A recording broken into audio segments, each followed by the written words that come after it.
Ini ada satu kisah cerita. Ada seorang istri, ya ibu-ibu, dia punya suami, rumah tangganya alhamdulillah adem ayem. Pertengkarannya dikit lah, dikit saja pertengkarannya. Pasti ada lah masalah dalam rumah tangga, cuman dikit.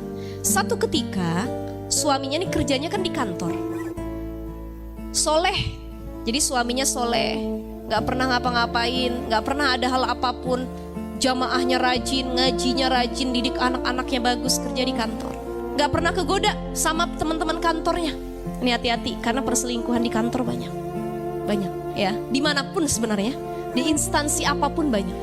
Satu ketika ada anak baru di kantornya masuk, fresh graduate, baru lulus nih anak, masih muda, seger, cantik. Selama ini suaminya gak pernah kegoda. Ternyata sama yang anak baru ini gak bisa nahan syahwat dan hatinya. Hubungan mereka cat-catan sana sini, komunikasi, jalan makan bareng, sampai di titik akhirnya mereka memutuskan untuk berhubungan layaknya suami istri. Ketika tiba saatnya suaminya sudah di puncak syahwatnya, dia sudah pesan hotel untuk melakukan hubungan suami istri. Dia telepon istrinya, "Mah, papa kayaknya hari ini lembur." Kan kalau orang kantor mah begitu alasannya, lembur, harusnya pulangnya jam 6 maghrib, jam 5 sore, kayaknya papa pulang jam 12 malam ya. Atau ya mungkin besok pagi karena ini ada deadline yang harus dikerjain nih, perintah atasan mah ya. Ini papa lembur nih sama beberapa kawan papa. Karena istrinya merasa suaminya itu amanah, bagus, gak pernah melakukan apapun, dia percaya. Ini kan hebatnya seorang istri, kalau dia diperlakukan baik maka dia akan yakin dengan pasangannya sebaik mungkin. Betul gak bu?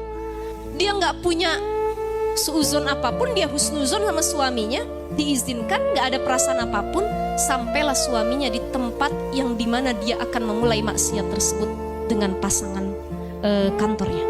Sampai ke kamar hotel, perempuannya udah bersih-bersih, udah siap mau berperang gitu ya bu ya, bahasa gitunya. Ya berperang, dia mampu melawan hawa nafsunya atau tidak, atau dia jangan-jangan kalah dalam peperangan tersebut.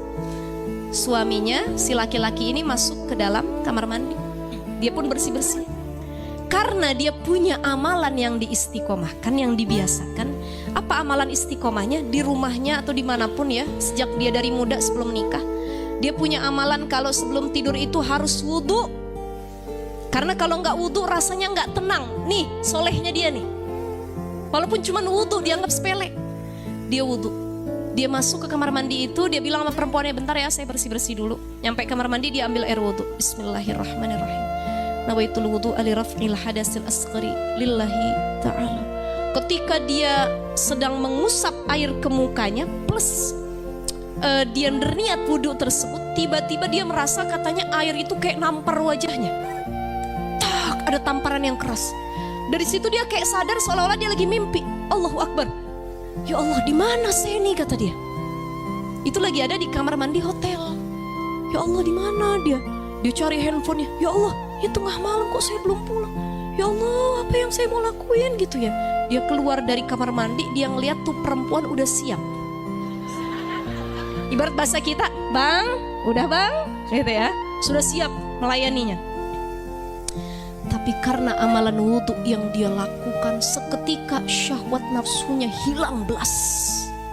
Dia nggak punya lagi syahwat yang tadinya menggebu-gebu sama tuh perempuan. Dia bilang, "Ya Allah, saya nggak jadi, emang kamu nggak jadi?" "Loh, abang tadi pengen banget," kata. Nggak jadi, ya Allah, saya hampir bermaksiat.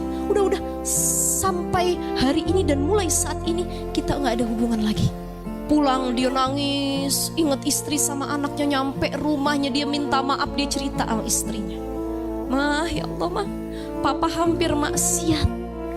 Sudah bayar hotel, sudah hampirlah dikit lagi, Insya Allah. Tapi di sini Allah selamatkan dengan amalan yang diistiqomahkan." Bu, ibu, ini jadi pelajaran ibroh penting buat kita. Jangan sepele dengan amalan yang seringkali kita anggap kecil, tapi sering kita lakukan. Ibu-ibu tiap pagi sedekah, ya cuma 2.000, 1.000, tapi bisa jadi itu yang daf'ul bala, menolak bala dan bahaya. Harusnya kecelakaan, meninggal dan lain sebagainya, parah, kaki patah, tapi karena sedekah yang didawamkan, Allah tolak bala tersebut. Hati-hati, jangan sepele.